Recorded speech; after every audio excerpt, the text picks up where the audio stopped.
Hello, may bago na naman tayong i-wash over dito sa aming lugar.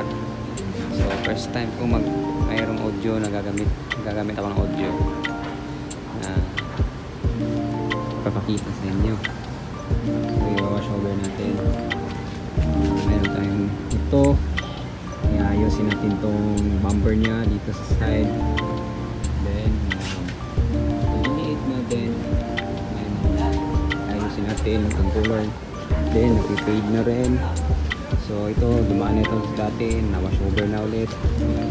Ang may-ari nito, binili niya ito, second hand. Ito, ayusin natin to. Ito, meron mga scratches, itong bumper alignment, faded na color. Ito, ulitin natin to, i-repaint sa loob din.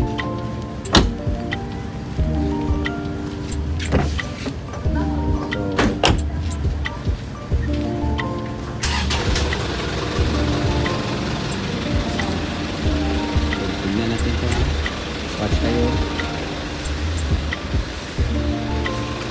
Faded na rin ang color niya dito. Maraming mga maliliit na doon.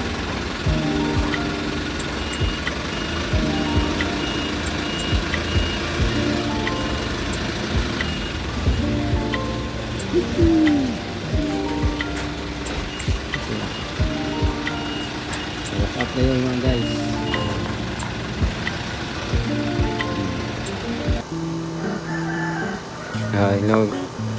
Hello mga automagic.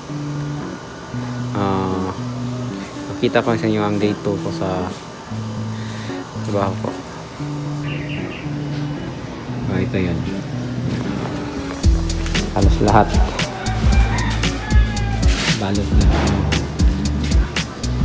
Madami ding tama or dent. Ito yung line ko, tapos ito sinuran, tapos taas konti lang. So manis ko lahat yung mga accessories para mas maganda at malinis ang pagkapintura.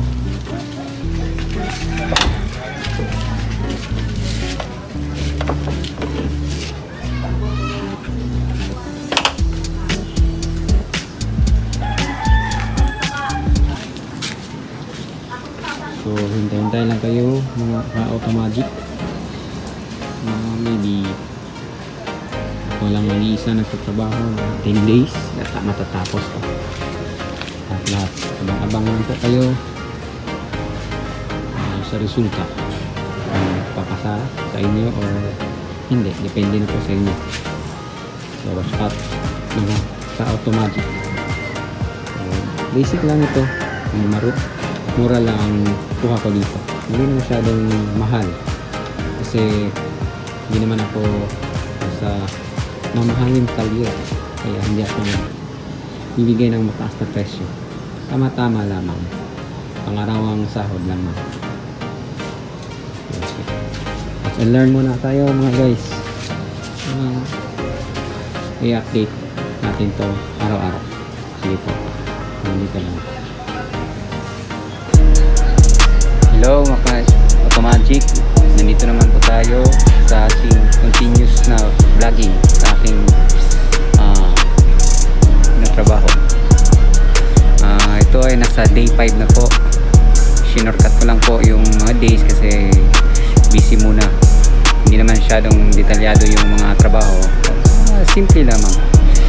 Ito po yung muna natin yung itaas two-tone black. Para pag dito naman po tayo, dalawang two-tone kasi ito sa baba, dito sa may rocker panel, sa may clear tinder papunta doon. So bukas baka unahin ko muna ito, itiman, matte black na ito. Tapos ihuli ko itong glimis orange. Glimis orange ang kulay nito. Baka Thursday o Friday tapos na po. So ito po yung resulta.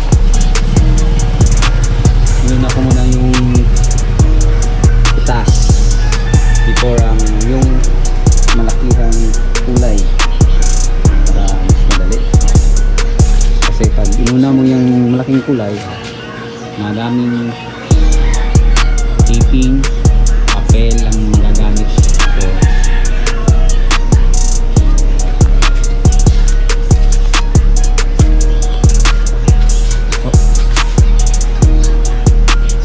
cellphone ginamit ko dito para show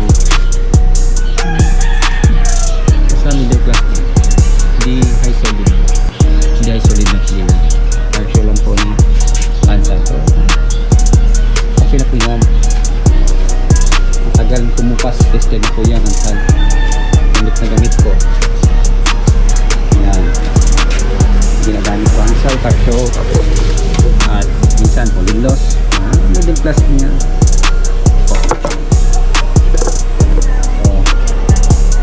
Yung budiga namin dito sa bahay lang po ako nasa trabaho kasi kakunti lang ang trabaho namin ngayon kasi walang unit. Usually mga surplus Korea o Japan ang tinatrabaho namin, then minsan din mga high-end dito natrabaho namin sa bahay, mga maliliit lang, minsan washover, retouch, anything para maayos namin. Tingin ka lang vlog ko po, mag-chat lang po kayo maybe tomorrow magtutong lower part ng Tinder at Tracker Panda.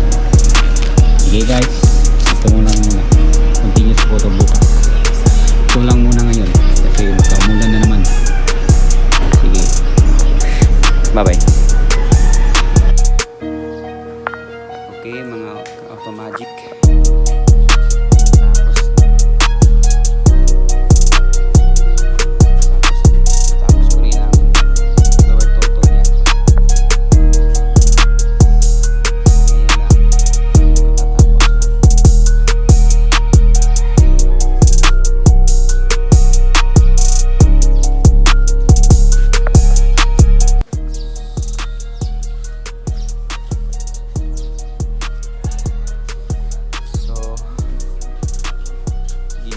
gloss ko yung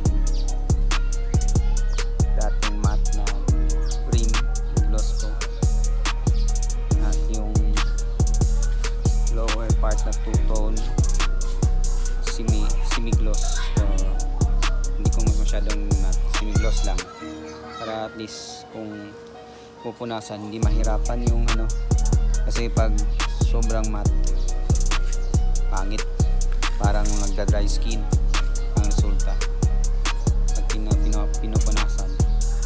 So bukas baka maganda ang panahon, baka itong katawan naman ng pipinturahan.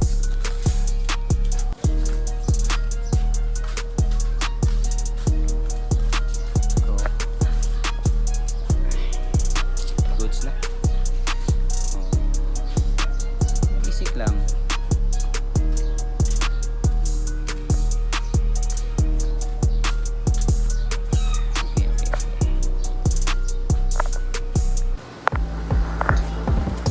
Hello mga guys, mga Automagic. So nasa day 7 na po tayo. Magpa-primer na po tayo. Then tapos na po ang upper and lower two-tone. Kunlayan ko na po. Ang nahuli na lang, ito lang pong lahat ng buong panel, buong unit. So tingin lang kayo sa resulta po pagkatapos ito. Basic lang, kayang-kaya nyo to. Pass and love lang po. Magpa-primer muna tayo, then first coat. Pagkatapos baka bukas pa ito ipa-final natin and mag-top coat na rin tayo. Sige po, abang-abang na po. So, first coat na tayo. So, first coat lang ito.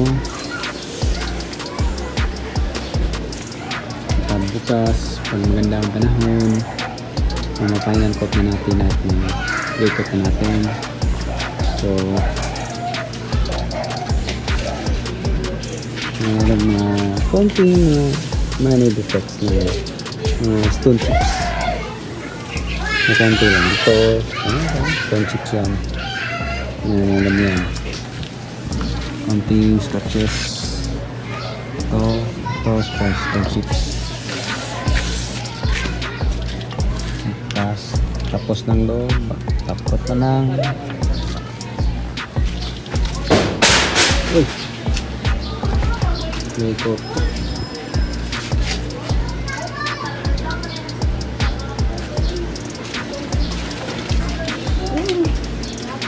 Hindi ko tinuloyan kasi baka umulan. Pinuskot ko lang. Primer.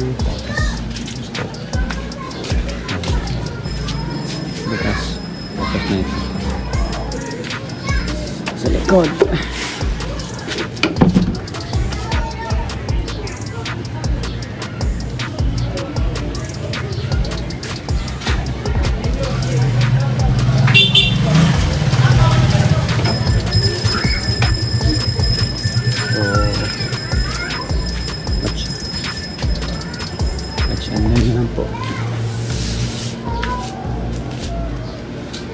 Okay, nakapos na tayo. Bukas, sana maganda ang panahon at tuloy-tuloy na matapos hanggang back at reinstall na rin yung mga panel door pad natin, mga handle, door handle.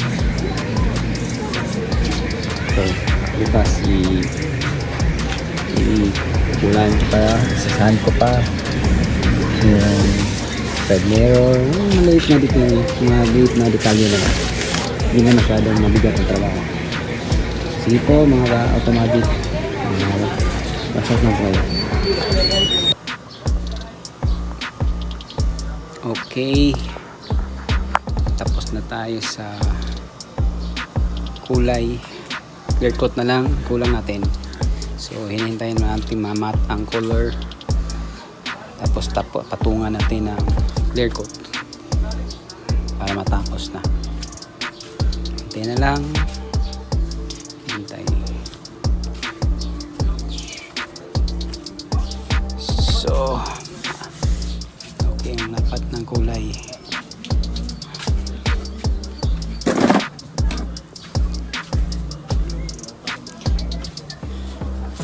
So, hintayin natin na konting oras lang.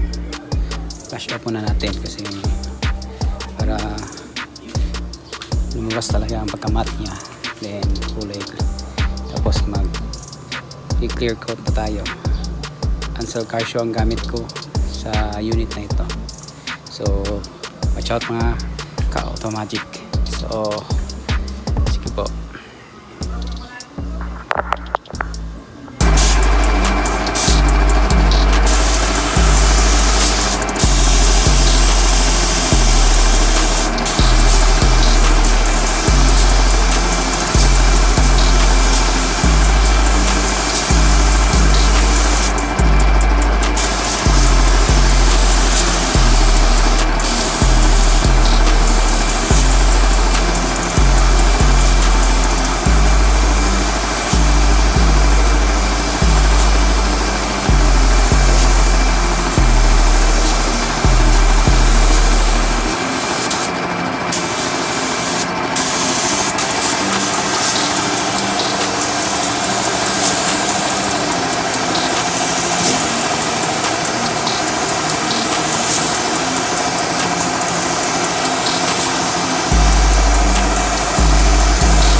Kinasap na.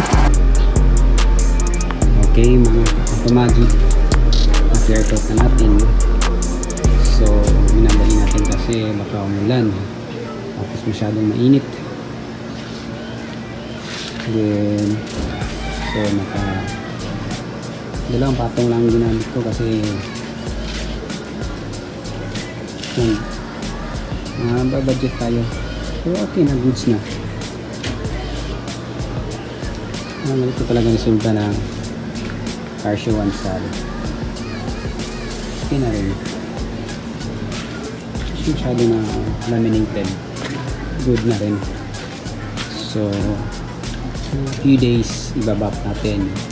I-dry muna natin mga isang araw. Pwede na lihain. Tapos, yan natin mga isang araw din. Tapos, ibabap naman. So, okay ba mga guys?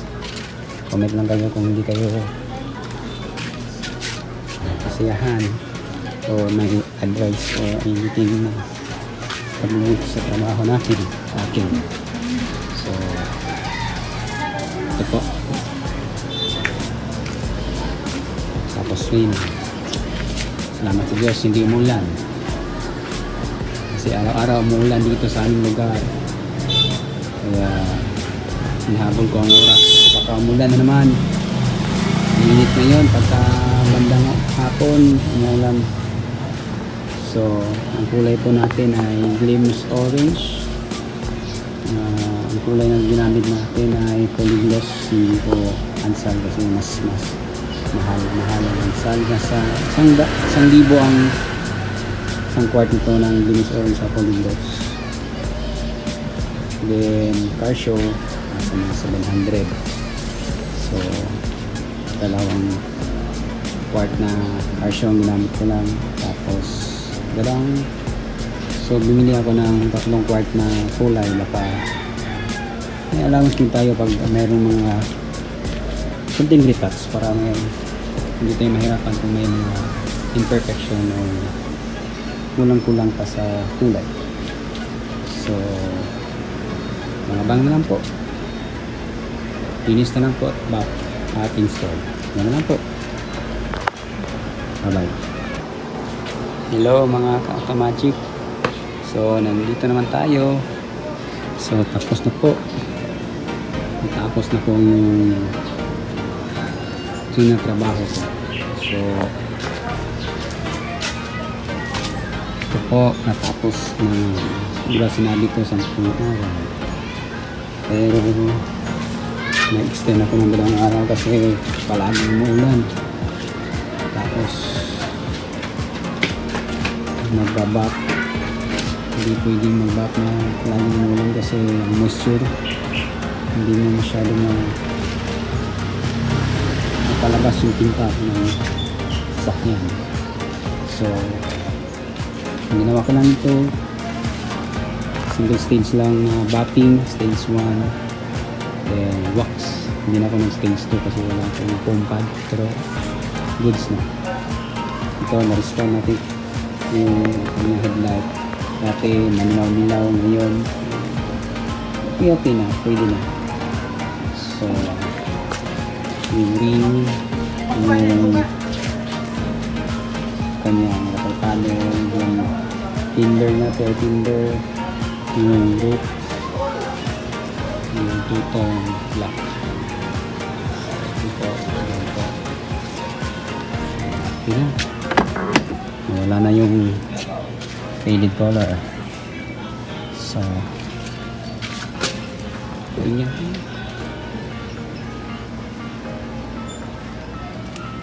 mura lang, basic lang to, kayang-kaya nyo to kahit sino.